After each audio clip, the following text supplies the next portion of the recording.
Kabrigada Presidential son Sandro Marcos, kwalipikado umanong maging majority leader ng Kamara. Ayon yan sa isang kongresista. Brigada Haji Camino, ibrigada mo. Brigada Live Report. Naniniwala si La Union Representative Paulo Ortega V na malaki ang papel ng magandang relasyon o samahan sa pagpili ng susunod na majority leader ng Kamara sa 20th Congress.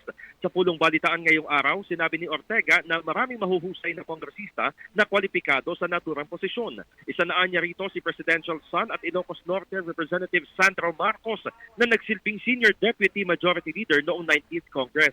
Maliwanag nito, mahalaga ang tiwala, responsibilidad at trabaho sa pagkonsidera ng pinuno ng mayorya at patunay dito ang mga naaprobahang panukalang batas na isinulong ng Legislative Executive Development Advisory Council o LEDAC. Kabilang pa sa tinitingnan ang seniority ng isang mambabatas at ang kanyang karanasan.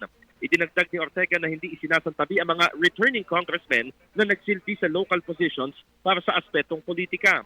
Mababatid na si Nooy Zamboanga City Representative Manix Dalipe ang nagsilbing majority leader ng nakaraang kongreso.